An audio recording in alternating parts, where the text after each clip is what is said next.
Hello children, एक बार फिर से आप सभी का स्वागत है आपके अपने चैनल एनसीईआरटी ट्यूशन अड्डा पर, जहां आपको मिलता है सभी सब्जेक्ट का क्वेश्चन और आंसर के साथ में line by line explanation Hindi में।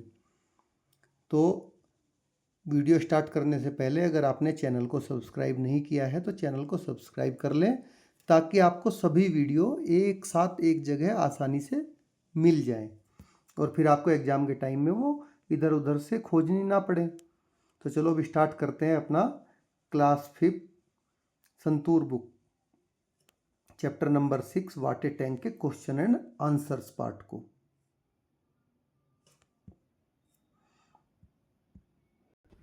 तो इससे पहली वीडियो में आपने इस चैप्टर का लाइन बाय लाइन हिंदी में एक्सप्लेनेशन पढ़ा है। तो चलिए इसके क्वेश्चंस के आंसर को भी ऐसे ही लाइन बाय लाइन सोल्व करते हैं। तो पढ़ेंगे let us think, answer the following questions. First question है what do we use a water tank for. तो इसके कई सारे आंसर हो सकते हैं, बट मैंने शॉर्ट में आपके लिए आंसर लिखा है कि हम वाटर टैंक को कि हमें क्या मतलब किस उपयोग के लिए करते हैं वाटर टैंक का यूज, हमें क्या यूज है वाटर टैंक का।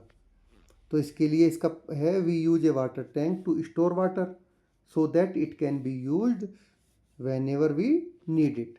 तो हमें वाटर टैंक किस लिए चाहिए? पानी को स्टोर करने के लिए, ताकि जब भी हमें ज़रूरत हो हम इसको यूज कर सकें। और या फिर आप जो यूज वाली चीज़ है नीड्स को आप एक्सप्लोर भी कर सकते हो, जैसे कि cooking, washing, bathing, agriculture activity, irrigation that is. तो आप इसको एक्सप्लेन भी करके लिख सकते हैं, अदरवाइज जैसे शॉर्ट में भी लिखोगे तो तब भी आपके मार्क्स फुल ही आएंगे।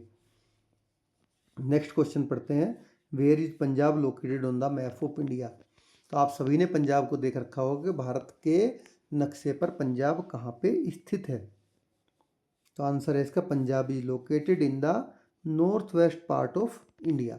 तो भारत के उत्तर पश्चिम भाग में स्थित है और it share its border with Pakistan. तो ये अपना बॉर्डर किसके साथ शेयर करता है? पाकिस्तान के साथ शेयर करता है। चलिए इसके थर्ड क्वेश्चन पे चलते हैं, how are the water tanks in Punjab made. तो जो पंजाब में पानी की टंकियाँ बनाई जाती हैं वो कैसे बनाई जाती हैं? आपने पूरे चैप्टर में पढ़ा है कि कैसे बनाई जाती हैं वो। उसके लिए ब्रिक्स चाहिए होती है, सीमेंट चाहिए होता है और स्टील चाहिए होता है। तो water tank in Punjab are made of bricks, cements and sometimes steel. They are usually built on roof और नियर द हाउस। तो ये कई बार घर की छतों पे, घर के पास में भी बना दी जाती है। तो इसके लिए क्या क्या चाहिए होता है? ब्रिक्स चाहिए होती है, सीमेंट चाहिए होता है और स्टील चाहिए होती है, जैसा कि आपने पढ़ा है चैप्टर में। चलिए नेक्स्ट क्वेश्चन पे चलते हैं, how do the unique shape of water tanks reflect the identity of the house owner. अब जो जैसा कि आपने सब चैप्टर में पढ़ रखा है कि सबके घर पे एक यूनिक शेप होती है वाटर टैंक की, तो वो हाउस ओनर की आइडेंटिटी को कैसे रिप्रेजेंट करता है, कैसे रिफ्लेक्ट करता है। तो जैसा आपने पढ़ा था, अगर कोई फुटबॉलर है तो वो फुटबॉल की बॉल के आकार का बनाएगा, कोई फार्मर है तो वो किसका बनाएगा? आइदर ट्रैक्टर या ब्लक कार्ट या फिर रोस्टर के शेप का। तो यहाँ पे इसके बारे में आपको बताना है। तो the shape of water tanks are different in each house. तो हर एक घर में जो वाटर टैंक की शेप है वो अलग है। They show the taste, style and identity of the house owner. जो क्या क्या शो करते हैं उसका, हाउस ओनर का टेस्ट कैसा है, उसकी स्टाइल कैसी है और उसकी आइडेंटिटी क्या है। तो ये सब उससे वाटर टैंक से ही पता चल जाता है, ये सब वाटर टैंक उनका रिफ्लेक्ट करता है। अब आ जाते हैं लेट अस थिंक पे, think and answer. A overhead water tank is a way to store water. Do you know any other ways of storing water. देखिए ओवरहेड वाटर टैंक जो है वो पानी को स्टोर करने का एक तरीका है। तो क्या आपको और दूसरे तरीके पता हैं जिनसे पानी को हम स्टोर कर सकते हैं? तो आंसर है yes, there are other ways of storing water. जैसे कि आपने इसमें भी पढ़ा है, बुक में भी वे भी तरीके हैं, बट मैं उसके अलावा आपको बता देता हूँ। जैसे अंडरग्राउंड टैंक्स, ज़मीन का गड्ढा खोद के उसमें नीचे टैंक बना लेना, जैसे कि टाँका भी है इसका एक प्रकार। These are built under the ground to store water, ये ज़मीन के नीचे गड्ढे खोदे जाते हैं और उसमें पानी को सेव किया जाता है। दूसरे होते हैं सिस्टर्न्स, जो कि लार्ज कंटेनर होते हैं और पानी को कलेक्ट करने के लिए यूज में लिए जाते हैं। तीसरा होता है पॉन्ड और लेक्स, ये आपने सबने देखी है, नेचुरल और man made water bodies store water. या तो पॉन्ड या लेक नेचुरल होती हैं या फिर खुदवा के भी लोग इसको बनवा देते हैं, मैन मेड भी होती हैं पॉन्ड्स और लेक। फोर्थ वन आया barrels and drums. Barrel drum क्या होते हैं? छोटे कंटेनर होते हैं पानी को सेव करने के लिए, इतने भी छोटे नहीं होते, काफ़ी बड़े होते हैं, but as compare to cistern ये छोटे होते हैं। सिस्टर्न क्या होते हैं? लार्ज कंटेनर होते हैं। If you had to build a water tank what would you make it look like, why? अगर आपको एक वाटर टैंक बनवाना हो तो आप किस तरह का, मतलब किस लुक में बनवाएंगे और ऐसा क्यों बनवाएंगे? तो देखिए, आप कुछ और भी लिख सकते हैं। मुझे जो लगा मैंने लिखा है, if I had to build a water tank, अगर मुझे एक वाटर टैंक बनाना पड़े तो I would make it round. तो मैं इसको कैसा बनवाऊंगा? राउंड शेप में, एंड स्ट्रॉन्ग, राउंड शेप में बहुत शक्तिशाली बनवाऊंगा। I would make it this way because, मैं इसको ऐसा क्यों बनवाऊंगा? क्योंकि ये round tank can hold more water and is less likely to break. क्योंकि राउंड टैंक जो होता है उसमें ज़्यादा पानी आ जाता है कम जगह घेरने में ही, और वो ब्रेक होने के, टूटने के उसके चांसेस कम होते हैं। क्योंकि आपने देखा होगा टाउन एरिया में, आपके टाउन में, सिटी में, जहाँ पे भी जो ओवरहेड वाटर टैंक्स होते हैं बड़े बड़े, जो पूरे गांव को, शहर को या आपके पूरे मोहल्ले को वाटर सप्लाई प्रोवाइड कराते हैं, तो देखिए वो सब राउंड शेप में बने होते हैं। उसका रीज़न यही होता है कि वे, उनके ब्रेक होने के चांसेस बहुत कम होते हैं और पानी उनमें बहुत ज़्यादा आ जाता है। तो आप, पानी तो हमें ज़्यादा चाहिए, तो इसलिए क्यों ना ऐसी चीज़ बनवाई जाए जिसमें ज़्यादा पानी आए। तो इसीलिए मैंने इसको राउंड बोला है। आपको समझ में आ गया होगा कि राउंड क्यों बोला है। तो अब आ जाते हैं लेट अस लर्न पार्ट पे। Right the contractions for the following words. तो आप इनको, जो वर्ड दिए गए हैं, इनकी क्या लिखना है? कॉन्ट्रैक्शंस लिखना है। तो डू का क्या, डू नोट का क्या हो जाएगा? डोंट हो जाएगा। इज नोट का इजंट हो जाएगा। आर नोट का आरंट हो जाएगा। कैन नोट का कांट हो जाएगा। कुड नोट का कुडंट हो जाएगा। और डिड नोट का डिडंट हो जाएगा। ठीक है। अभी आपको बुक में एक पूरे का पूरा पैसेज दिया हुआ है, दो पैराग्राफ्स में, जिसमें से rewrite the following underline words using contracted forms. तो जो अंडरलाइन वर्ड किए गए हैं वो मैंने यहाँ पे अलग से लिख लिए हैं ताकि आपको अच्छे समझ में आ जाए। उनको कॉन्ट्रैक्टेड फॉर्म में आपको लिखना है। तो इज नोट का क्या हो जाएगा? सेम। इजंट। ही विल का क्या हो जाएगा? ही विल का हील नहीं होगा, इसको बोलेंगे हेल। पार्थोइज का क्या हो जाएगा? पार्थोस। वुड नोट का क्या हो जाएगा? वुडंट। इट इज का क्या हो जाएगा? इट्स। इज नोट का क्या हो जाएगा? इजंट। कैन नोट का क्या हो जाएगा? कांट। डज नोट का क्या बनेगा? डजंट। और दे हैव का क्या बनेगा? आप सोचिए इसको, देखिए दे हैव को क्या बोलेंगे?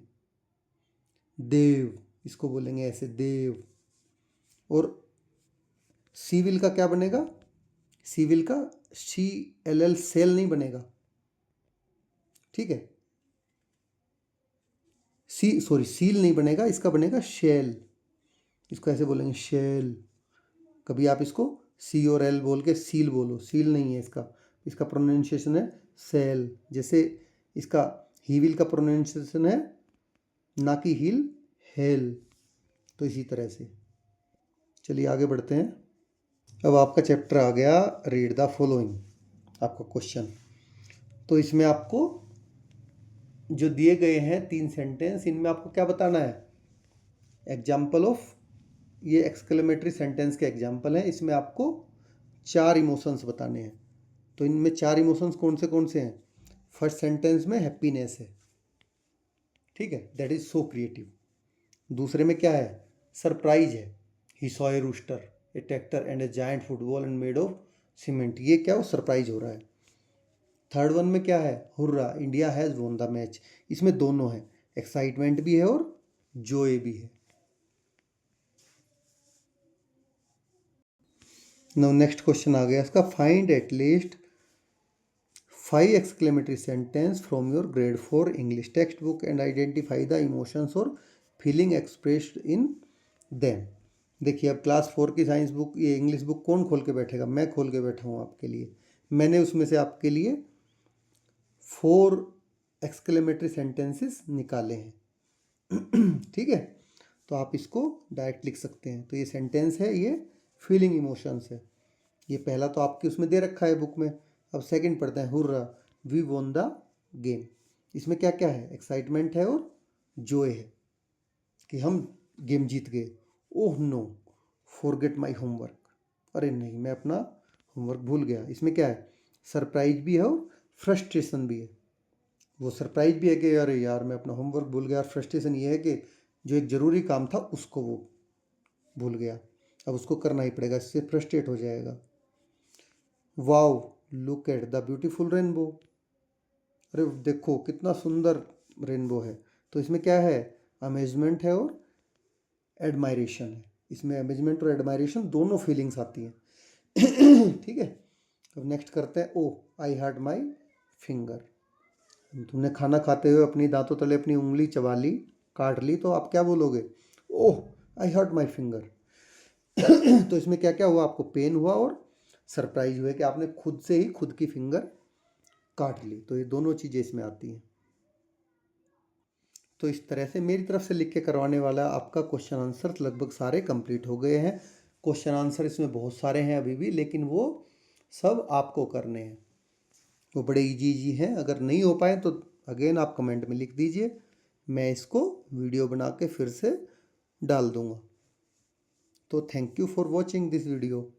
अगर और फिर भी मैं बोल रहा हूँ लास्ट में, अगर आपने चैनल को सब्सक्राइब नहीं किया है तो चैनल को सब्सक्राइब करें, ताकि आपको आगे की वीडियो या एग्ज़ाम टाइम में आपको कभी भी समझने के लिए ऐसे क्वेश्चन आंसर की हेल्प पड़े। जब आपको लर्न करना होता है तो जैसे मैं आपको लाइन बाय लाइन हिंदी में बताता हूँ, इससे आपको आसानी से लर्न हो जाता है। ये केवल मैं आपकी वीडियो बनाता हूँ केवल आपके क्वेश्चन आंसर लिखने के लिए नहीं, आपको लर्न कराने के लिए कि आप इजीली लर्न कर लो। तो इसलिए इसको चैनल को सब्सक्राइब करोगे तो आपको आसानी से वीडियो मिल जाएगी तुरंत।